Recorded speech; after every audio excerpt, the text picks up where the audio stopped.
Hello friends, family and other creatures of the sea, and welcome to a best of 7 between Solar and herO from the Wardy Carrier Royale Season 4 Grand Finals. A certified banger already. Starting here on Tourmaline, one of the smaller maps in the current map pool. This is actually a map pool with a lot of freaking large maps.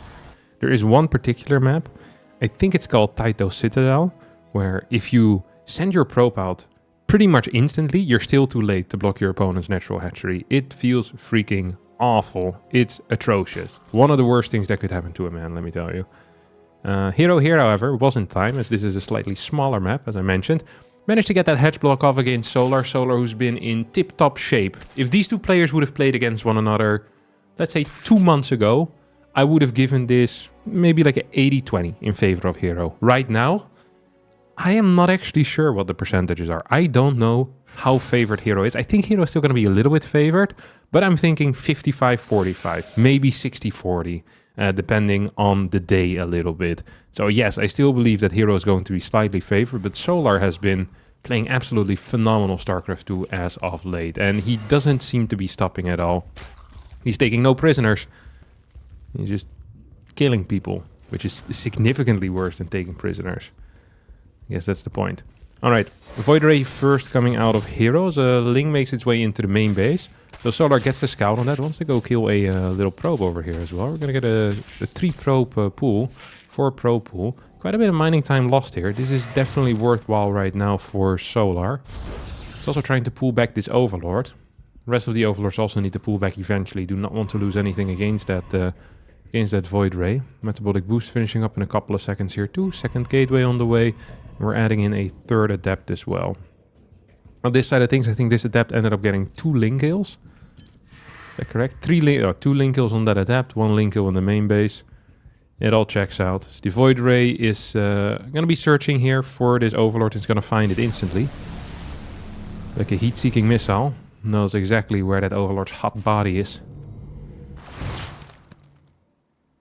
These links will not be capable of clearing that probe. It's going to go for the line base, which is interesting. I haven't actually seen this particular base being taken yet. Majority of the time we see triangle bases. The reason why Protoss players prefer that is because when they get a Nexus over here, like their Oracle or Void Ray naturally flies over it when they're going towards the opponent. So it makes it much easier to defend accidentally. Like it's very simple to accidentally hold your third base against like a Link Flood or something like that. But he's taking the line base so that the rush distance from third to third is potentially a little bit longer. That's just what we need to keep in mind here. So double adepts go in. Oracle gets really no kills whatsoever to speak of. We have a Spore out here.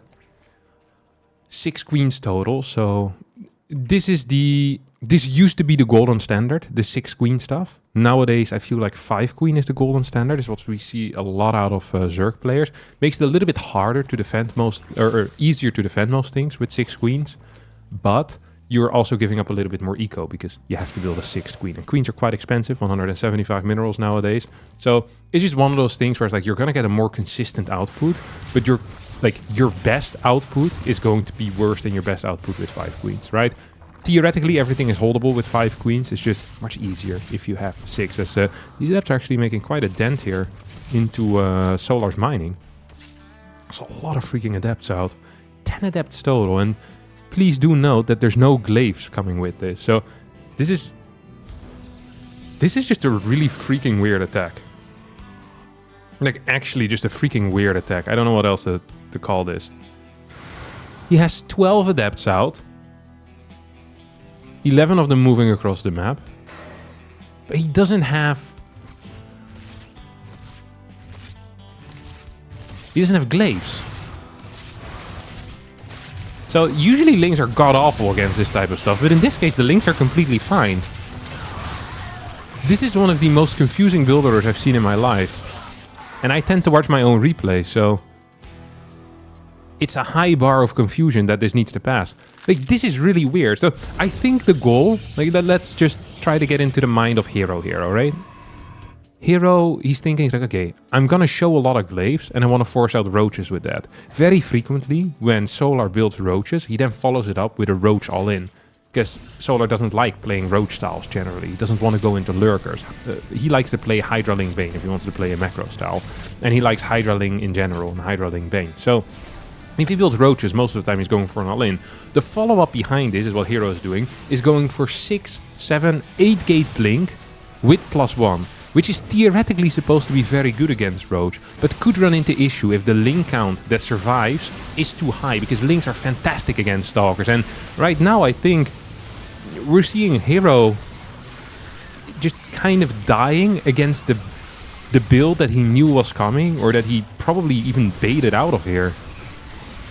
This is not a very surprising outcome, I think, because 12 adepts is a lot of units, or is a lot of resources, a lot of gateway time into units that don't really deal any damage, because they don't have glaives. Like, at that point, you might as well invest the final 100 into the glaive adept upgrade, because they're just going to be so much more effective. I mean, Solar's going to get a big W over here early on, taking out that third base. Does not have any upgrades, but does add a fourth base behind this already. Evo Chamber coming in as well, so Solar is kind of leaning towards potentially transitioning out of here. He might not need to, because he's just continuing to run across the map with a lot of roaches, ravagers, queens and links as well, and he's putting on quite some pressure. I think clearing the cybernetics core would be a worthwhile play. He's barely not going to get it though. The queens do manage to evacuate. Okay, we're going to get one more set of biles, and indeed that is going to be the end of that cyber core. That means that no more stalkers will be capable of being constructed here. Range upgrade coming in, 44 workers to 56. Forward base could just function as a bit of bait. This queen is going to go down as well. And our link count actually isn't that high, but it's also not that big of an issue, because there's not going to be any more stalkers. You see herO is already afraid of moving across the map, does not have oracles to help him out. Like, I feel like this is going to be really, really tough here. This is kind of like when... Like, what herO did here is called, I think, noodling. I've heard about this lately. It's when you go fishing for catfish with your arm. So catfish, they often hide in the mud. And like a redneck sport is to then stick your fist in the mud. And then the catfish will bite your arm. And then you pull your arm out and you've got yourself a catfish. And then you can eat it. Deep fry it in particular is what I've been told. Because catfish, the actual taste is pretty disgusting. But if you deep fry it, it ain't that bad. And, you know, protein is protein. So that is what they like to do every now and again. And I feel like that's what herO is doing here as well. Except he didn't know where the catfish lived. And he stuck his arm in the sea. And now there's a shark on it. That shark is Solar. And there's a bunch of roaches out here.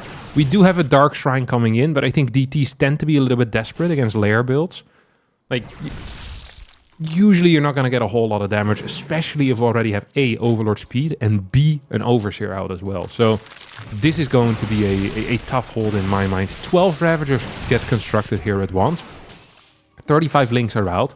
Baneling speed on the way. A bunch more links coming out as well. I think this is actually going to be perhaps a Baneling run by, as we get a single link scout into this base. Sees that there's hardly any workers there. Like, I think Solar is zero worried at this point about anything that's going down. As we have the triple DT warp in. I mean, it's probably just going to get caught by this Overseer, if I'm being real honest. The Solar see this? Are these on A move? Oh. I'm not sure if Solar saw that. I think he was too busy here with the Roach Ravager. We don't see an extra Overseer on the way quite yet. This one is a little bit too far forward. Does get sniped. A couple of DTs could get warped in right now, as the Banelings are going to waddle forward and take out practically every single worker over there. There's a couple of Stalkers remaining. We have double Overseers coming in at home. I think that DTs have been revealed. Yep, there we go. DTs have been revealed here on the other side of the map. Now they're going to go into the bases as well, but I mean, Solar's just too far ahead. It's 171 supplied and 93. These 4 or 5 DTs are not going to be making the difference. And that means that game number 1 will go the way of Solar. And as I said, he's been in tip-top shape. And he's showing that here in game number 1. In our second game, we have a much more conservative herO in the early game. Look at this. Adept moving out without a chrono boost. No hatch block. Stargate at home. I wonder if we're going to see something else here. I've actually been, I don't want to say getting tired, but I have been getting a bit tired of these Void Ray openers. Like, a lot of players have just started opening Void Ray as their first unit every single game. I don't know what I think of it. No, actually, I do know what I think of it. I think that the Void Ray as a unit is overrated in the early game. The Void Ray is basically an expensive Stalker. Like, with a Stalker, you can also kill this Overlord. And this is really what just ends up happening most of the time. Like, a Void Ray comes out, and a Void Ray kills a single Overlord. That's it. It takes freaking 43 seconds to build a Void Ray, which is 6 seconds longer than an Oracle. Like, that also means that your second Oracle is 6 seconds delayed, which is a very big deal in ZVP. The Zerg player gets to delay the spores by quite a bit. Like, look at this. No extra spore here coming down quite yet. Not necessary. It's going to come down in a little bit, but not yet. So you have a bit more mining. So yes, the Overlord goes down, but you could do the same thing with a Stalker. It just kind of ruins your day, to be honest. Like, the moment you build a Void Ray, your entire build order that is just usually has 100 more minerals because you play freaking Oracles, now doesn't have those minerals, and it's very frustrating. And then there's really no upside either. It's actually just downsides. Yeah, I'm not a fan of the Void Ray. The reason why a lot of people like playing the Void Ray though is because it forces the Zerg to pull the Overlord back, so it denies a lot of vision on the Zerg side of things. So usually we'd have an OV here, we'd have an OV here, OV here, OV here, then maybe one in between. So you get a nice little ring of vision. That's not going to be possible because if the Void Ray moves across the map, that's, you know, the end of your life. That, however, also means that the Oracles have a little bit more freedom to move around. So very frequently against Void Ray into Oracle, we do see a higher queen count. So that's what we're seeing here as well, right? The 6 queens. It makes it a bit easier to pre-split them, although that's not really what Solar is doing. So I'm not sure what the hell we're talking about here. Oracle is going to get 2 creep tumors. Some people would call that a fantastic haul. I call that really the minimum that you can do damage-wise. Like, these tumors are just going to get rebuilt instantly. Things are kind of running around here, looking for something. Seeing if they can find it. Oop, the Stalker's in some trouble. Stalker's dead. Yeah. Absolutely should try and kill that. Beautiful stuff. Now it's going to go for a couple of probes. There's just a single Void Ray here. Void Ray's not that great against Lynx. And look at that. 2 probes going down. Full worker pool coming out of here as well. 1 more worker. Can it go down? No, this is such an awkward engagement. 3 workers for, what is it, 10 links or so? 12 links? 17 links. Okay. At the end of the day, this feels fairly worthwhile for a herO. Solar's not done yet. He's adding a Baling Nest. We have a crap ton of links coming out. +1 finishing up in about 15, 20 seconds. What are we looking at? A bit more, 24 seconds still. Just gonna run these links in instead. It's going to get quite a few kills here on these workers. And maybe even wants to continue going here. Bunch of links at home to deal with these adepts. Not gonna really do anything major with them. I feel like this was a large number of links that has achieved very little. Like 6 worker kills total, but we have produced how many? We have 29 left, 21 have died. So 40 links have been built. That's the equivalent of 20 drones. Now you're always going to need 10 to 12 links, right? Still, we're talking about like 10, 12, 15 drones that could have been built extra significantly earlier here for Solar. Because I don't think the damage that he dealt is enough. I just don't believe it to be true. Overseer's gonna come in. It's gonna scout the fact that he's playing against Colossus. I have feelings about Colossus. I'm not sure if they're positive. Like, I don't have warm feelings. When I think about Colossus, I don't get tingly inside. I get frustrated. Like a bit of a stomach ache, maybe. The Colossus is one of these units where as you're building them, you feel really nice about it. You know, it's like, oh, nice. New Colossus just popped out. Looks beautiful. Look at the fat lasers. Bet I can roast some links. But the Colossus is kind of like a car, you know? If you buy a car, it loses like 50% of the value whenever it drives off the dealership lot. It's the same with the Colossus. The moment it pops out of the robotics facility, it is not worth the 300, 200 that you just paid for it. And you can't really build one. So now you're kind of like with this sunk cost fallacy in the back of your mind as well. It's like, oh, like I'll have to build a second one because I also want thermal lands. The problem is there's just such a hard counter to them in the Lurker.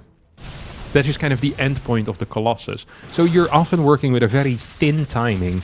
Like, Solar wanted to go for Hydra Ling Bane. That was his plan. As a result, his Infestation Pit is quite late.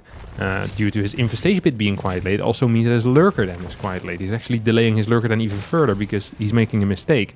But if you get the Lurker out and your opponent is pushing into you with Stalker Colossus, this is like a dream scenario. This is actually better than a dream scenario because dreams aren't real.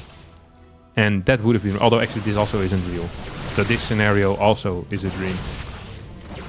going to be a 3-base all-in here coming out of herO as the Lynx now move in. Can they get the cannon? They can't. What an awkward angle to engage in. Really awkward angle. As he's going to lose a bunch of these Lynx. He's almost going to lose all of them. A very awkward little engagement. It's going to be Hydra Link Vein with Vipers, by the way. So this is an alternative approach to the problem. This is saying, hey, if I kill your Colossi, your Stalker army is practically useless. Which is also completely valid. There's no sentries, by the way, in this force, which is also interesting. No stasis wards either to move back to.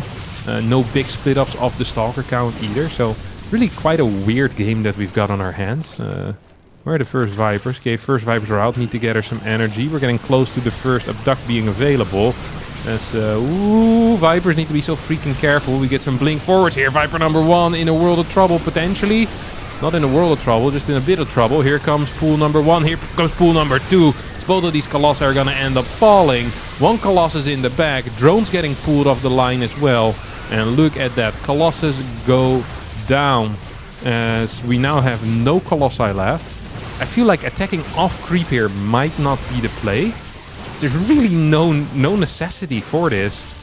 You've just held a 3-base all-in on 5 bases and 8 gas. Adrenal Glands is about to finish up. All we need to do is make sure that we don't die in the next 25 seconds. And this is going to be practically unlosable. Another worker pool is something I wouldn't even mind. You can lose about 15 to 20 workers at this point and be absolutely fine as Solar. Solar, however, is engaging a little bit of creep. Starting to look kind of scary for him. Baneling's now rolling in forward. We do have a couple of Blinding Clouds available as well. Could maybe try and get this choke. Are we going to get a classic herO blink forward? I think we might. No. Blinks back. Does not want to go into those Banelings.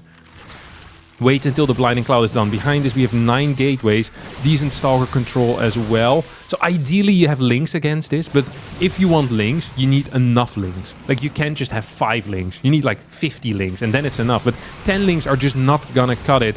Hydras are also just not cutting it right now, though the Hydra count is growing a little bit. We still see Solar desperately sucking his own hatchery here, trying to get some energy in those Vipers to cast another Blinding Cloud or 2, win a bit more time for himself as +2 is about to finish up. Big blink forward out of these Stalkers. No drone pool coming in.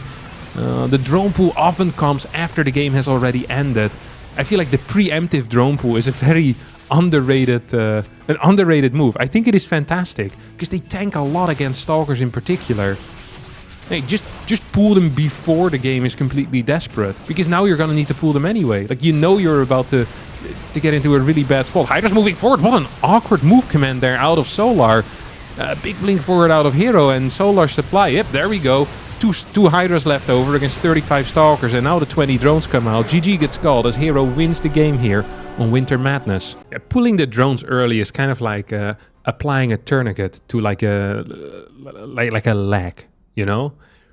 Like, it feels bad to cut off the blood towards the leg to stop the bleeding, because like, oh, like what if the leg dies off? It's like, yeah, but what if the person dies off? You know, it's better to amputate the leg, or to have the potential that the leg might need to be amputated later on due to a lack of blood flow, than having the person die due to running out of blood. And that's what happened here as well.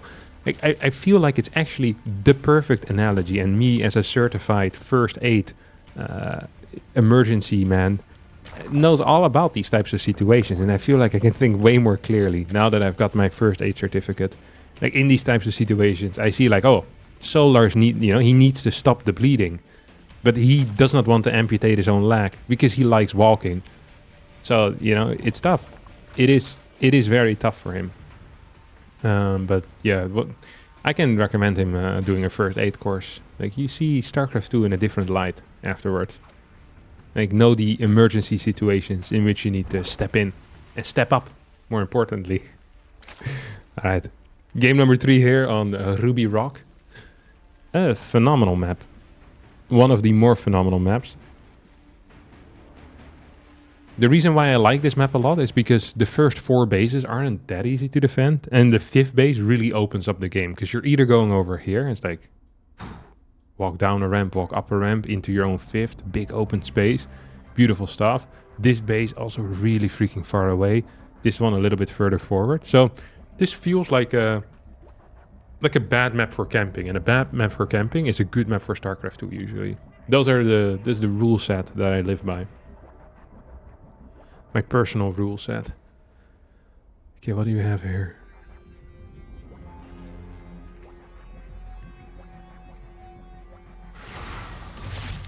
Adept shades forward. Yeah, this guy is absolutely useless as adept. I've seen a lot of Protoss players nowadays where, you know, back in the day, sometimes you'd see them try to block the hatchery and then they'd fail. And then they'd still chrono boost out their adepts. I think chrono boosting adepts, if you don't manage to block your opponent's hatchery, is like it's kind of like a myth, you know? You shouldn't do it. It just doesn't doing it. It just doesn't work. He did get a drone now, but it's not because he got chrono boost. It's just because Solar forgot to build a spore with the drone that was under attack. I feel like the early chrono boost doesn't do anything. And I see a lot of the high-level Protoss players, they've kind of given up as on like double adept chrono boost if they didn't manage to block the hatchery. There's just no point. You're just not going to get the damage that you want. You're not going to get the damage that you need. So we're going to go in right now. It's going to go with double adepts and an oracle. However, he sees 3 queens down here already. That's a serious amount of queens down here. Oracle might want to move into the main base as a result. Do we have links available? There's 4 links total. Oh my god. That could have dealt some damage. 10 more links on the way right now. These 3 queens move out. We have 3 more queens on the way as well. Solar. This is very far to the top. See that? It's not protecting the bottom side very well. Ooh, will it die? Always exciting. Being a drone must be very freaking exciting. It's like being at the 3rd base. Like you come from the natural or the main. You see that there's a spore there. Can't wait to get to safety. You know, you do the long travel from main to 3rd base. And then you realize there's no spore. And then that you're being defended by 3 queens. Who walk slower than a turtle when off creep. Like you see them chasing an oracle down here off creep. You're like, oh my god. Dude, my life's gonna suck so much. This is it, I'm dead. Freaking dead. It's over. Another roach warren here. Ooh. Ooh. Drone sneaking by. This drone also sneaking by. Hello. No, yeah, I was gonna say, that's not working. That ain't working. Work, work, work, work, work. These links are looking for some damage. Not finding it as the adapter in position. Double robo. Well, what are we doing here, Mr. herO? Okay, this is a classic... I don't know what the hell is going on here. Okay, that was not good. He killed 3 drones. Lost an oracle, which is not brilliant. He's been doing a great job denying his opponent's 3rd though. Look, this oracle split is actually kind of cute. I hope he gets this. It's not fast enough. His response was just not fast enough. He almost got that. Actually built a 4th oracle as well. And he's following this up with... It's going to be a charge. Listen to this. It's going to be a charge attack. And this charge attack's goal is to also go for the 4th base. And then... Oh, it's going to be swarm host here, by the way. Like, I can hear you guys think, oh, Harstem fast stack into Hive. It's going to be Lurker. You said Solar doesn't play Lurker. I was right. Solar does not play Lurker. He plays Swarm Host. When you think it's Lurker, I know it's Swarm Host. Because I live in his head. Not Rent 3. Rent is actually relatively high in Solar's head. Uncharacteristic for being in someone else's head, but it is true. He's already taken extra gas. We're not gonna see a Hive here. It's a ballsy prediction, I hear you guys say. But once again, the correct one. Because we're gonna see Swarm Host. Right, Solar? There we go. Nice. Okay, it's gonna be Swarm Host. Cool. Starting to doubt myself a little bit. But yeah, the plan here for herO is simple. He wants to do a Zealot attack in which he cancels a 4th base, baits out an all-in, and then the other guy attacks into him, and then he has like 4 immortals, and then he wins the game. Like, this is very basic thinking, but often basic thinking in StarCraft 2 just does it really well. Like, basic strategy. It's like, yeah, hell yeah. You love that stuff. Okay, 3 oracles actually dealing quite a bit of damage. Gonna kill an Evo Chamber here. Huge pick-off. No more upgrades. No, it was just to save the drone, of course. 7 Swarm Host are out. 8 Swarm Hosts are out, with 4 more on the way. And we see Solar immediately going for an aggressive move out. Now, please do note that there's no storm here. And that could be an issue. Queens are marching across the map, which is also interesting. Massive Zealot run by coming in right now. No fort base. No storm. No storm is the big story here. It absolutely is. And big stories often are not good. There's 3 queens. 2 Archons. They do need to be lifted. 1 Stalker goes down. 1 Cannon goes down. The rest largely stays alive. For a first wave that pretty much got a full damage in, this was very reasonably defended, honestly. Like, I think hero's looking back on this day as a successful day for now. The second wave, however, is also going to be tough. So basically, as a Protoss player, you're trying to create space in which your opponent does not feel like that they have the space where they can send another wave in. Like, that is pretty much just what you want. So here, what we're seeing right now, you see the wave, then a drop. No, we're not going to see the drop. Okay, here we go. This is the real attack. And this attack is honestly being stopped relatively well. Once more, Queen's not in position. That means that these Oracles have free game here right now. herO is chasing very aggressively. Maybe a little bit too aggressively, one could say. But maybe the perfect amount of aggression is what's being showcased here. Oh my god. He's doing a fantastic job right now. This actually is better than I would have expected this to go. He pushes it back. And then look at him. He just pulls back. He says, you know what? I killed enough stuff. I know you're rebuilding roaches. He just checked that, by the way, with those oracles. He was like, hey, what are you rebuilding? What are you building again? And it indeed is roaches. Oh, here come the Archons. Wanting to get some kills. Ooh, there's a lot of damage there on that Archon. Hey, the Immortal count is phenomenal. Hey, good luck with Roach, mate. Good luck with Roach. Absolutely disgusting amount of Immortals here. The triple Oracle shows up once more. A couple of piles raining down from the sky. I think the controller is good enough for herO. Still does not have Storm, but I don't think he gives a crap. 8 Immortals are out. 2 more on the way. Knight is network. Coming in. As well as a Lurker, Dad. Huh. Huh. Ooh, this is going to be a tough fight for the Roach, man. It's barely not enough. That's going to suck, as this Roach attack is going to kill the fort base. Get another big wave over here. Might actually get a base, by the way, which would be great. Ooh. Oh, they're being split off. Instead of going towards this base and killing it, he's now going to be chasing some of these Zealots. Zealots not being controlled, though, because we were probably focusing on the left side of the army. Or at least that's where herO was focusing. And we saw a lot of Zealots go down here. We still have a decent Swarm host count. 14 Hydras coming in. Hydras are quite decent, by the way. They're not bad, as long as there's no Storm. And right now, there's actually no Storm. Because the beauty of the Hydra list is that they're really good against Archons, if there's a little bit of tanking in front of the Hydras. And right now, there's definitely a little bit of tanking in front of the Hydras. Groove Spines has finished. Muscular Augment on the way. This base is being given up. I guess the freaking 12 Immortals is actually going to be a serious issue, though. Here comes another Swarm host wave. This is really awkward for herO, I think. This does not feel super comfortable. He is quite all in. So is Solar, but Solar has some economy in the Swarm host.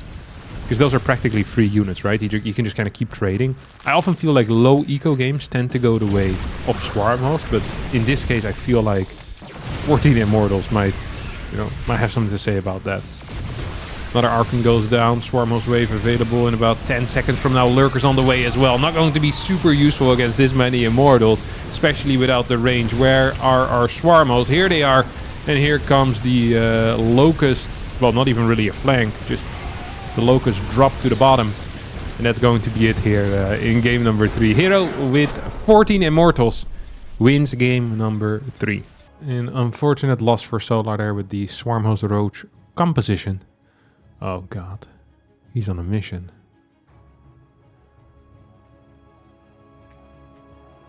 Look at this guy.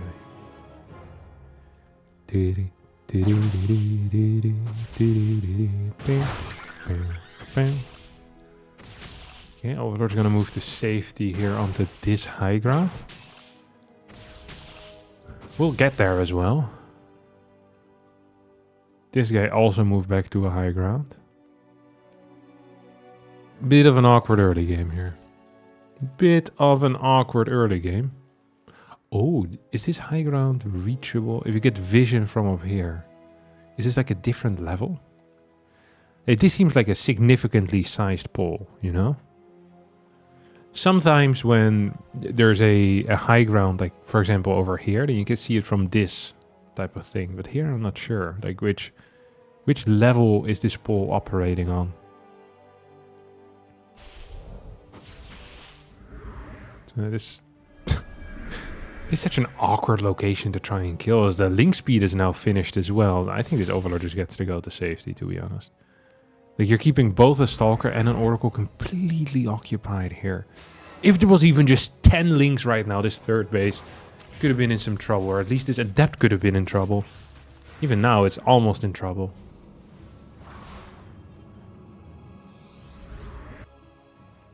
Overlord did end up going down. I think he's going to hunt the second one here too, potentially. That would be hilarious.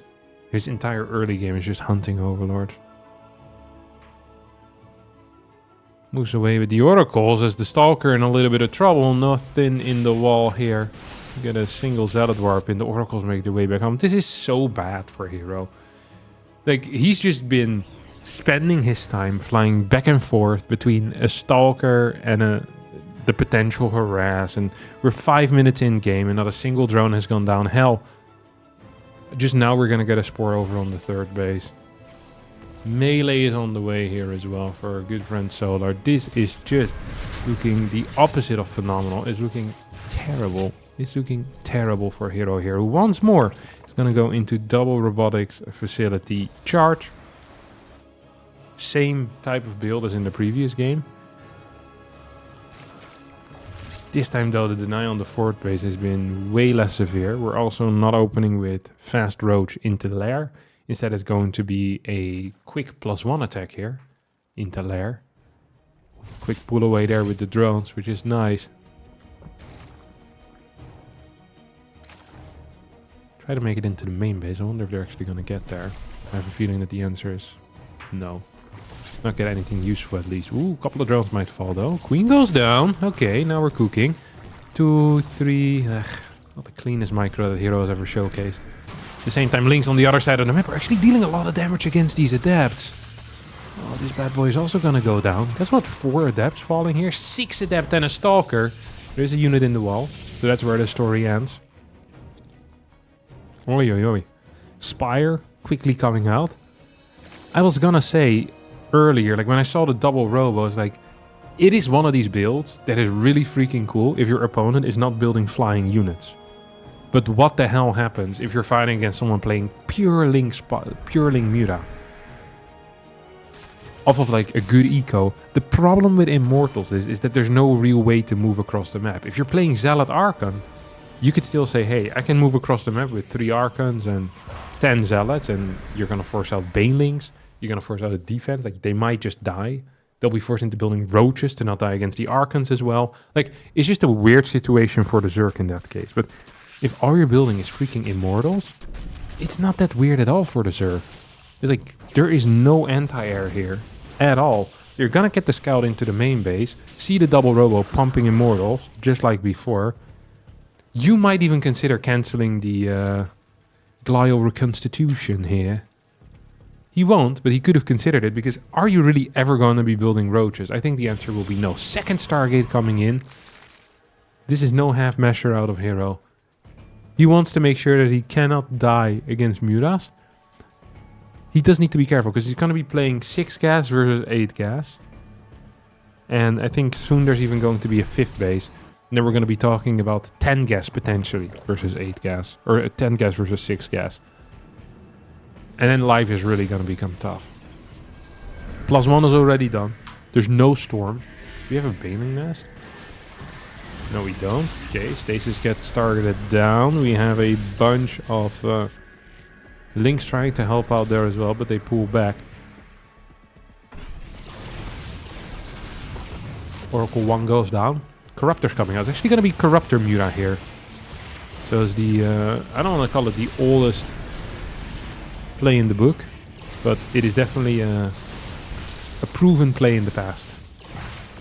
Lynx enter here. I'm not scared about entering. I'm scared about them leaving. 3 probes go down total. Lynx do get to escape. Please note, no forward base yet for herO. No storm. First Archon is now coming in, which is huge for the kind of a boost into this army.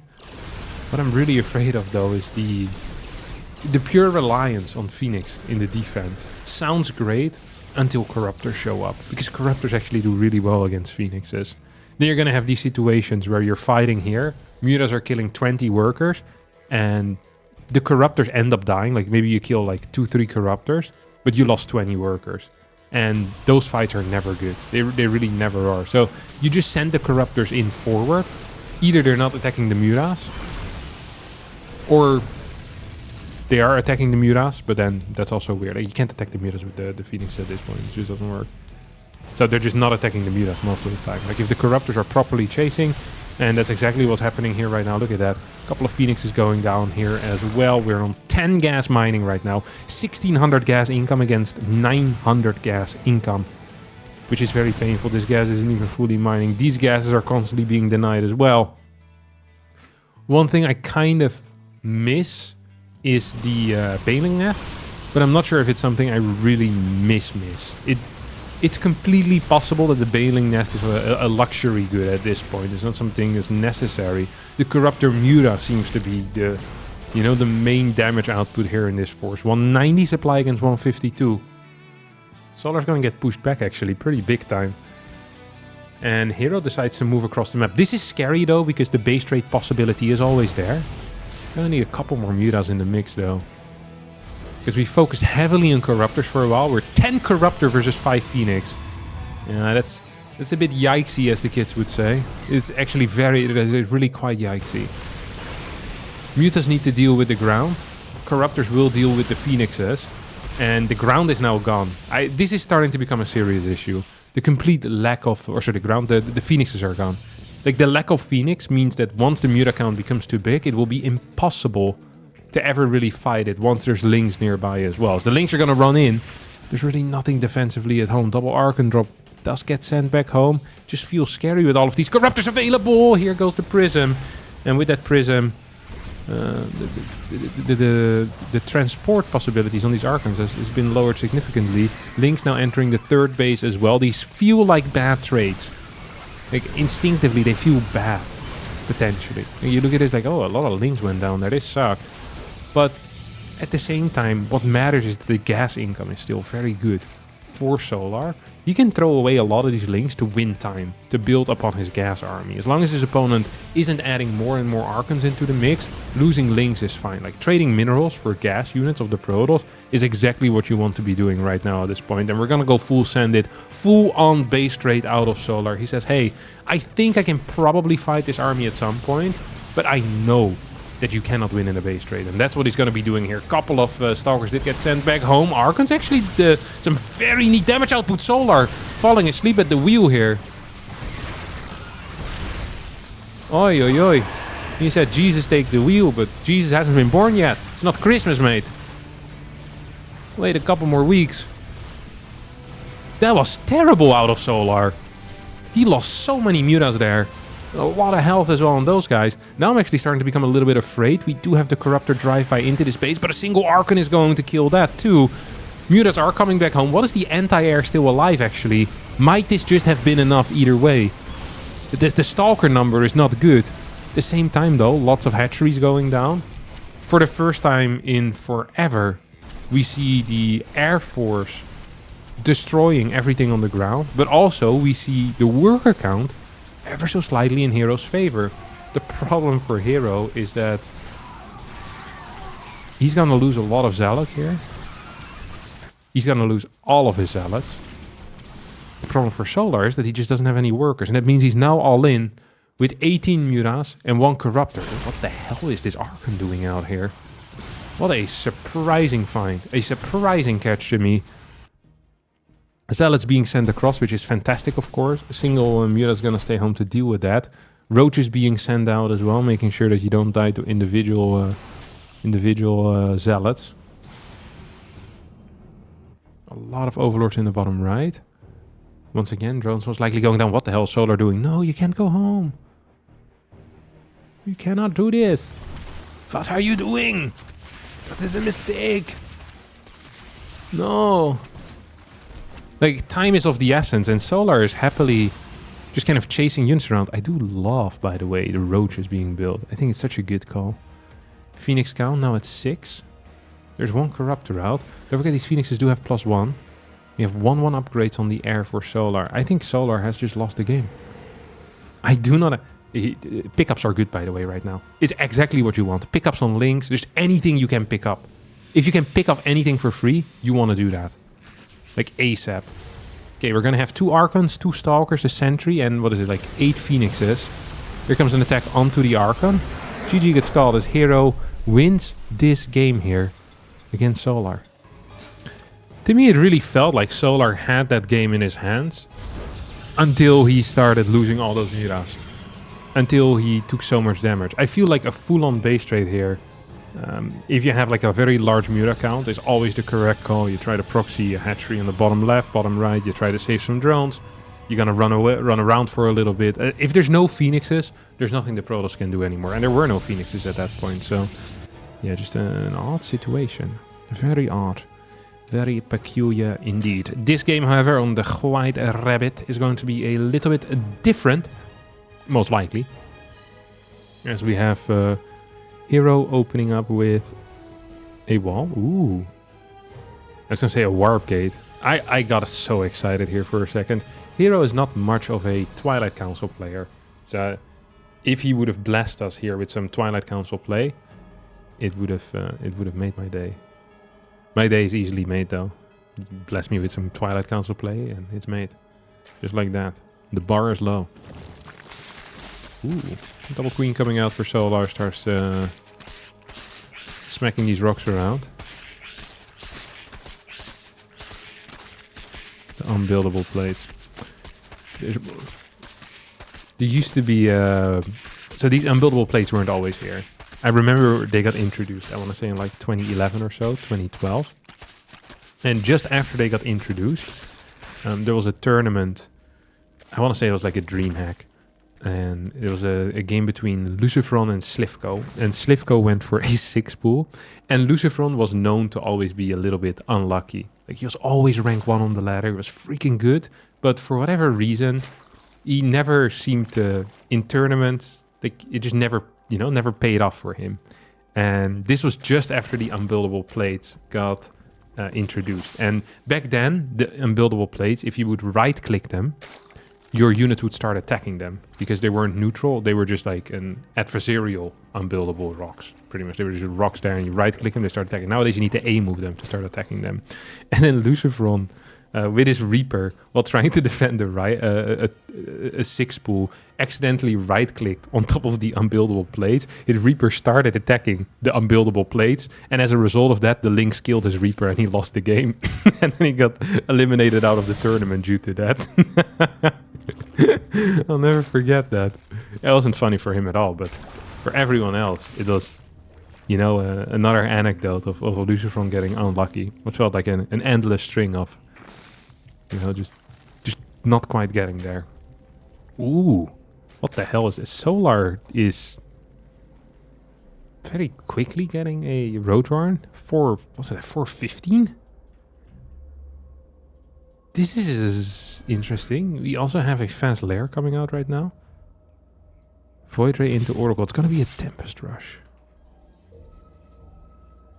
Second Stargate. Fleet Beacon. Whoa, Fleet Beacon. Bam, bam, whoa. 3 Adepts are out here too. In this case, I kind of like the Void Ray, because I feel like it's more securely denying stuff. You had a fake wall. You really don't want to roach walk against this, because Tempests are really good against roach walks. It is a fast layer, so it's going to depend a bit on what our good friend Solar is planning on doing. You have carriers coming out right now? Okay. Carriers are... Wait, carriers? I thought it was going to be a Tempest Rush. He's actually carrier rushing. I have not seen this in a very very, very long time at the highest level. I mean, I see this at the 5k wank MMR all the time. Freaking carrier rushes, hell yeah. People love this. Is it gonna be carrier rush into blink all in?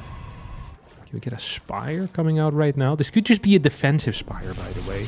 Let's not be tricked. Not every spire is the same. This spire does get spotted.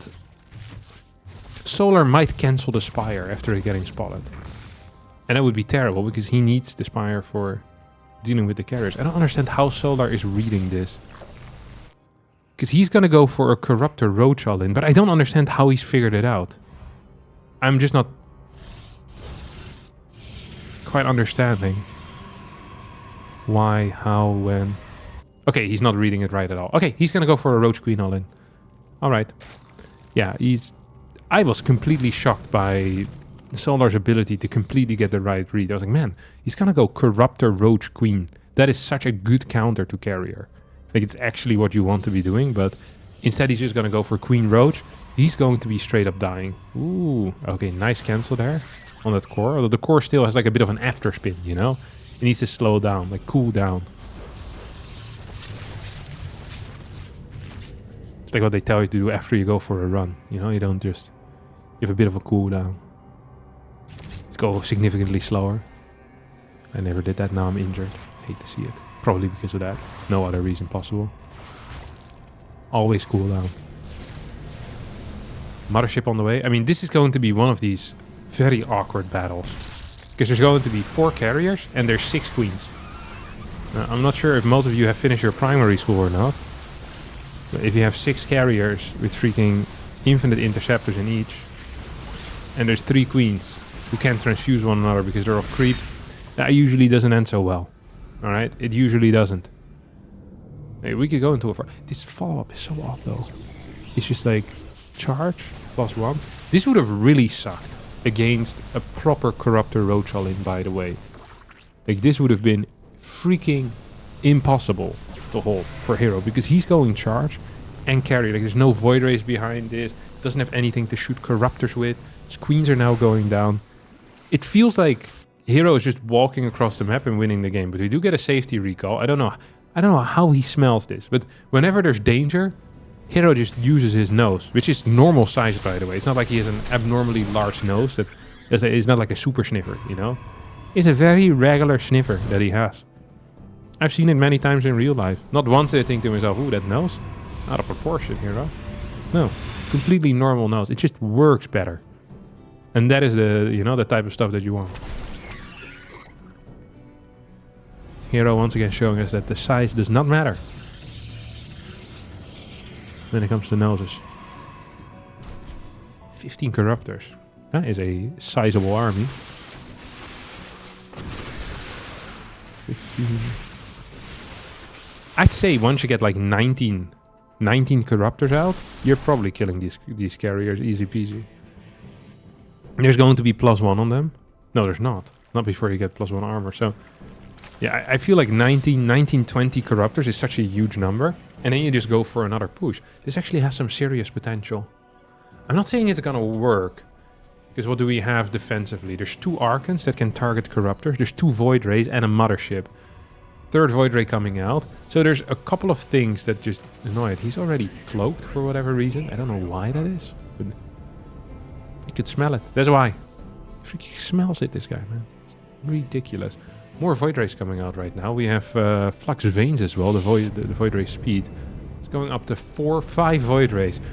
Once you get like 7, 8 Void Rays, this battle starts changing completely in favor of the Protoss player, by the way. Arc and target fire is not great, but I think not a single carrier has gone down yet. Just full focus on the Mothership, which feels wrong to me. Because the Mothership's damage output isn't that high. Yes, it provides invisibility, which is a big deal. But if you clear 2 carriers, like, the fight starts snowballing in your favor. You want to clear the highest DPS units always.